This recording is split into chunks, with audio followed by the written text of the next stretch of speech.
आप देख रहे हैं हॉरर हाई।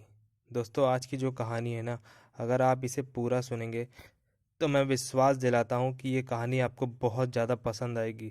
बस मैं जो जो बोल रहा हूँ आप लोग आंखें बंद करके उसको इमेजिन करिए और बताइएगा मुझे कि ये कहानी आप लोगों को कैसी लगी। तो चलो शुरू से शुरुआत करते हैं। पीयूष जब 3 साल का था उसकी माँ की अचानक से मृत्यु हो गई थी। उसके पापा जो थे वो बहुत प्यार से उसको पालते थे। उनके पापा का नाम शिव कुमार था, जो कि चाहते थे कि मेरे बेटे के प्यार में कोई भी कमी ना रहे। इसलिए उन्होंने कभी दूसरी शादी भी नहीं की थी। वो चाहते थे कि मेरा बेटा हमेशा से खुश रहे, उसको कोई भी तरह की गलत फीलिंग ना आए कि मेरी मम्मी मर गई है और मेरे पापा ने दूसरी शादी कर ली। शिव कुमार एक फॉरेस्ट ऑफिसर थे और बहुत अच्छे से अपना काम करते थे। उन्हें सरकार से सब कुछ मिलता था, गाड़ी, बंगला, पैसा और सब कुछ मिलता था। कोई चीज़ की कोई कमी नहीं थी। 1 जनवरी को शिव को एक ईमेल आता है कि उनका तबादला एक दूसरी जगह पर हो गया है, जिस जगह का नाम देवगढ़ था, और उनको उसी रात को देवगढ़ के लिए रवाना होता था। शिव ने बड़ी मिन्नतें करके और वादे करके अपने बेटे पीयूष को नई जगह जाने के लिए मनाया, क्योंकि वो मान नहीं रहा था। जिस जगह पर ये लोग रहते थे उस जगह पर पीयूष का मन लग चुका था, उसके कई फ्रेंड्स बन चुके थे, तो इसलिए उसका जाने का बिल्कुल भी मन नहीं कर रहा था नई जगह। ये लोग देवगढ़ के लिए निकलते हैं और सुबह 10:30 बजे देवगढ़ पहुंचते हैं। शिव कुमार ड्राइव कर रहे थे और उनका बेटा गोलू पीयूष वो पीछे बैठ के कुछ कर रहा था, मतलब आराम कर रहा था। देवगढ़ पहुंचने के बाद वहां का नज़ारा देखकर खुशी से चिल्लाता हुआ पीयूष इधर उधर भागने लगा। अरे भाई, ऐसा क्या हो गया जो इधर उधर भागने लगा? क्योंकि वहां पे बच्चों के खेलने के लिए एक बहुत बड़ा सा पार्क था, जिसमें बहुत सारे झूले थे और अनेक प्रकार के गेम्स थे, स्विमिंग पूल था और बहुत कुछ था। पीयूष को खुश देखकर शिव कुमार ने नए सेक्रेटरी के श्याम के मुंह से निकल गया कि आपसे पहले वाले एक ऑफिसर जो यहाँ पर आए थे, उन्होंने ही यही पार्क अपने बच्चों के लिए बनवाया था। उसकी इस बात पर बगल में खड़े हुए दूसरे बड़े ऑफिसर ने श्याम को चुप रहने का इशारा किया, लेकिन ये सुनकर शिव के मुंह से निकल ही गया, जिसे वो अफसर सुनना नहीं चाहता था। शिव कुमार बोले, वैसे कहाँ तबादला हुआ उस पार्क बनाने वाले ऑफिसर का? तभी अचानक पीयूष का पैर फिसल गया और वो स्विमिंग पूल में गिर पड़ा। उसे बचाने के लिए शिव बिजली की रफ्तार से दौड़ा और बहुत जोर से गया और पानी में कूद गया, और उसने कुछ ही सेकंड्स में पीयूष को पानी से बाहर निकाला। उस वक्त दूसरा बड़ा अफसर इस बात का शुक्र मना रहा था कि शिव ने अपने पूछे हुए सवाल का जवाब वापस नहीं मांगा। शिव ने पीयूष को बंगले में ले जाकर बेड पर लेटा दिया और कुछ समय के लिए आराम करने के लिए कहा। कुछ देर बाद पीयूष फिर से उछल कूद करने लगा। सेक्रेटरी ने शिव को उसकी जिम्मेदारियां समझा दी। शिव की हद में ये शिव के मतलब अंडर में जो एरिया आता था वो 100 एकड़ का जंगल था, और शिव एक बहुत अच्छे फॉरेस्ट ऑफिसर थे, इसीलिए उनको इस जगह पर भेजा गया था और उनका सरकारी बंगला उसी जंगल की सीमा पर बनाया गया था। शिव ने गार्ड्स को बुलाया और जंगल का राउंड मारने के लिए गाड़ी निकालने का आदेश दिया। जाते जाते उन्होंने सोचा, क्यों ना पीयूष को भी जंगल लेके चलूं और उसको जंगल दिखाऊं। कोई हिरन या खरगोश दिख गया तो खुश हो जाएगा मेरा बेटा। इस तरह उन्होंने पीयूष को भी अपने साथ में ले लिया था। गाड़ी में शिव, श्याम और वहां के एक पुराने गार्ड। सबके चेहरे पे एक अजीब सा डर था जो शिव को देखकर समझ में नहीं आ रहा था। फिर ये सवाल शिव ने पूछ लिया जो कुछ समय पहले टल गया था। उसने श्याम से पूछा, श्याम मतलब जो उसका सेक्रेटरी था, श्याम से पूछा कि पुराने अफसर का जो ट्रांसफ़र हुआ था वो कहाँ हुआ था और क्यों हुआ था? ये तो तुमने बताया ही नहीं, और वो बड़े साहब उस बात को टाल क्यों रहे थे? श्याम ने कुछ ठीक से पता नहीं ऐसा जवाब दिया। उसने कहा कि मुझे इस बारे में ठीक से पता नहीं। इस बात से शिव जो था वो सहमत नहीं था।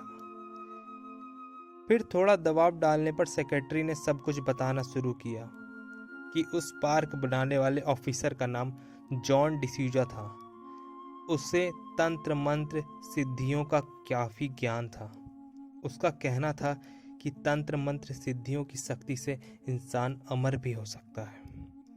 उनके पास जादू टोना की किताबों का भंडार था जो उन्हें रात भर पढ़ता था, और इसी पागलपन में उसकी मौत एक रहस्यमय और खौफनाक तरीके से हुई, जिसमें उसके और उसके परिवार की भी दर्दनाक मौत हो गई।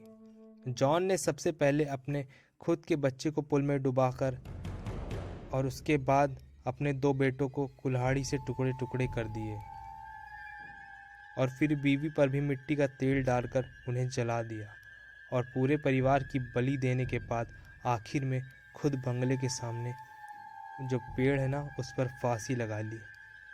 ये सब उसने आधी रात के वक्त किया था। एक गार्ड ने उसे रोकने की कोशिश की थी, पर जॉन ने उसका भी सिर अपने हथौड़े से चीरकर उसकी अतड़ियाँ बाहर निकाल दी थी। हम सब जब वहाँ पहुँचे तब उसकी बेटी की लाश पुल पर तैर रही थी। उसके नज़दीक ही उसके बेटों के कटे हुए हाथ पैर और सर के टुकड़े पड़े हुए थे। उसकी बीवी की जली हुई लाश आंगन में पड़ी थी और जॉन की लाश पेड़ पर लटक रही थी। बहुत ही डरावना मंजर था। बाद में उसके परिवार समेत उसकी भी सरकार ने जंगलों के बीचों बीच तालाब के पास सबको दफना दिया था। शिव ने सवाल किया, ये सब होने तक बंगले के बाकी नौकर चाकर क्या कर रहे थे? सेक्रेटरी श्याम बोला, उसने ये डरावना पागलपन एक प्लानिंग के तरीके से बनाया था। उस रात उसने सभी नौकरों को कुछ पैसे देकर अगली सुबह 12 बजे तक छुट्टी दे दी थी, पर सरकारी आदेश अनुसार 2 गार्ड बंगले पर ही रुके थे। एक को तो उसने भयंकर मौत दे ही दी थी, पर दूसरा कुछ ऐसी डरावनी चीज़ देखकर भागा कि वो हमेशा के लिए पागल सा हो गया है। हमने उसे जंगल में से पकड़ा था। अब वो सरकारी मेंटल हॉस्पिटल में है और उसकी वहाँ पर उपचार चल रहा है। वो बार बार कहता है कि वो हर अमावस्या को आएगा और एक एक बलि ले जाएगा। उस दिन से आज तक जो भी अमावस्या की रात उस बंगले में रुकता है, वो सुबह पेड़ से फांसी लेकर आत्महत्या कर लेता है। तब से हर अमावस्या की रात यहाँ किसी को रुकने नहीं दिया जाता। गांव के पुराने पंडित जी ने बताया है कि जॉन की रूह यहाँ रुकने वाले के शरीर में प्रवेश करके उसे आत्महत्या के लिए मजबूर करती है। इसीलिए लोग मरते हैं। उसे हर वक्त अपने काम के लिए एक शरीर चाहिए होता है, और जॉन भी बहुत क्रूर, उसकी आत्मा बहुत ही ज़्यादा क्रूर हो चुकी थी और आज भी शायद जंगलों में भटकती है। ना जाने भगवान उसे कब मुक्ति देगा। पूरी कहानी सुनाने के बाद श्याम बोला, सर कल अमावस्या है, आप भी बंगला छोड़कर गांव में रुकिएगा। शिव कुमार ने कहा, श्याम किसी को तो इस परेशानी का हल निकालना होगा ना, ऐसा कब तक वह शैतान मासूमों की जान लेता रहेगा। और चुनौतियों से तो मैं आज तक नहीं भागा। मैंने जंगल में ऐसे बहुत से कारनामे किए हुए हैं। इतना बोलकर वो खामोश हो गया। शिव कुमार को अपनी ही नहीं पर पीयूष की चिंता सताने लगी थी। उनके मन ही मन उन्होंने तय कर लिया था कि पीयूष को कुछ दिनों के लिए उसके मामा के घर भेज देना ही ठीक रहेगा, और खुद ही इस जॉन की आत्मा को हमेशा के लिए नरक में भेज कर ही दम लेगा। शाम होते ही गाड़ी बंगले पर पहुंची। सब बिना कुछ कहे गाड़ी से उतरकर अपने अपने काम में जुट गए। उनके जंगल से आने तक नौकरों ने रात के खाने की तैयारी कर ली थी। सभी गार्ड्स रात का खाना खत्म करके नाइट शिफ्ट में तैनात हो चुके थे, और गांव के लोग जो खाना बनाने और सफाई के लिए आते थे, वो तो दिन ढलने के बाद ही राम राम का जाप करते हुए अपने घर पहुंच चुके थे, क्योंकि गांव के लोग उस बंगले में रात को रुकने से डरते थे। शिव ने रात के खाने के बाद पीयूष को सुला दिया और खुद भी लेटे, और लेटे लेटे सोचने लगे कि शिव के मामा संग्राम से फोन पर बात करके मदद ही मांग लेता हूँ। वो बगीचे में जाकर एक बेंच पर बैठा और सिगार सुलगाने लगा। तभी सन्नाटे को चीरती हुई आने वाली एक चीख ने उसे डरा दिया। वो आवाज़ गार्ड्स की थी। सिर्फ गेट की तरफ तेजी से भागा। वहां पर पहुंचने पर जो नज़ारा शिव की आंखों ने देखा था, उससे उसका कलेजा कांप उठा था, क्योंकि मौत का तांडव शायद अमावस्या से पहले ही शुरू हो चुका था। उन दोनों गार्ड्स की लाशें गेट के पास ही पड़ी थी। शिव ने वक्त ज़्यादा जाया नहीं किया। वो तेजी से पीयूष के कमरे में पहुंचा, पर पीयूष अपने बेड पर नहीं था। शिव उसे आवाज़ देते हुए सभी कमरों में देखने लगा। शिव की आवाज़ सुन के श्याम अपने कमरे से बाहर निकला। शिव ने बाहर जो कुछ भी देखा उसे सब बता दिया। फिर दोनों मिलके पीयूष को इधर उधर ढूंढने लगे। तभी स्विमिंग पूल के पानी में कुछ जोर से गिरने की आवाज़ आई। दोनों घर के बाहर स्विमिंग पूल की तरफ भागे। वहां स्विमिंग पूल पर पीयूष एक आदमी के साथ पानी पर खड़ा था। श्याम कांपती हुई आवाज से बोला, जॉन डिसूजा। वो प्रेत आत्मा शिव कुमार को देखकर हंस रही थी और उसका चेहरा इतना डरावना लग रहा था। उसकी आंखें बिल्कुल सफ़ेद थी, चेहरा भी बिल्कुल सफ़ेद था उसका। उसके चेहरे से खून टपक रहा था। उसके पूरे चेहरे पर कटे निशान थे। वो इस तरह से देखकर हंस रहा था कि तुम मेरा कुछ नहीं कर पाए और मैं पीयूष को अपने साथ अपनी दुनिया में ले जाने आया हूँ। घबराहट से शिव कुमार की सांसें फूल रही थी। उसी वक्त वो जोर से चिल्लाया और उठ के अपने बेड पर बैठ गया, क्योंकि वो सिर्फ एक बुरा सपना था और पीयूष उसकी बगल में ही अपनी टेडी बियर से लिपट कर सो रहा था। उसके बाद शिव ने संग्राम को फ़ोन करके कुछ देर बात कर ली। फ़ोन रखने से पहले संग्राम सिर्फ इतना ही बोला कि मैं समय पर पहुंच जाऊंगा, क्योंकि दूसरे ही दिन अमावस्या थी। शिव पीयूष के साथ हनुमान जी के मंदिर माथा टेकने आया और वहां के पुराने पंडित से भी जान पहचान कर ली। शिव ने एक रात के लिए पंडित जी के पास पीयूष को रखने की मंजूरी ले ली और सुबह अपने कामों में लग गया। शाम होने के साथ ही सभी गांव के कर्मचारी डरते हुए अपने घर जा चुके थे।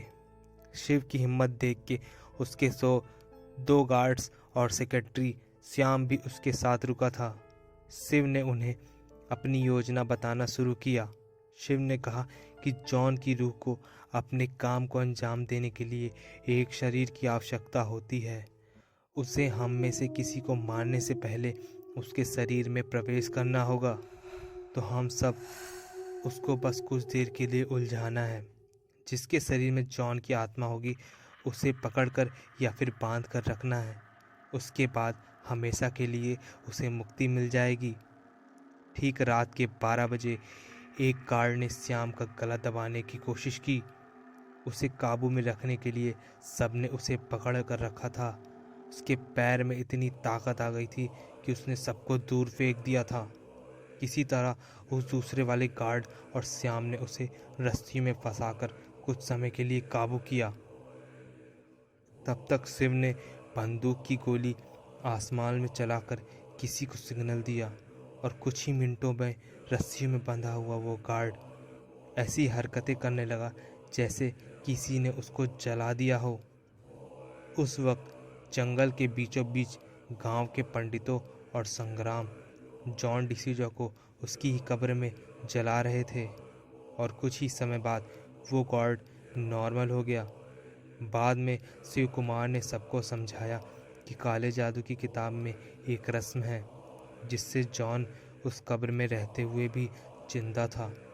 यहाँ उसकी सिर्फ आत्मा अपनी भूख मिटाने आती थी, जो कि किसी मासूम की जान लेकर मिटती थी। और उस किताब के अनुसार अगर मरने के बाद भी जॉन ने 100 इंसानों की बलि पूरी की होती तो वह अपनी कब्र में जिंदा होकर हमेशा के लिए अमर हो जाता। इसलिए ये मायाजाल मैंने उसके लिए ही रचा था, ताकि वो कब्र छोड़कर यहाँ आए और हमारे लोग उसकी लाश को कब्र में ही जला सकें। श्याम ने पूछा, आपको ये सब कैसे पता चला? शिव कुमार फॉरेस्ट ऑफिसर ने जवाब दिया, तुमने ही तो बताया था कि जॉन के पास जादू टोने की किताबों का भंडार है।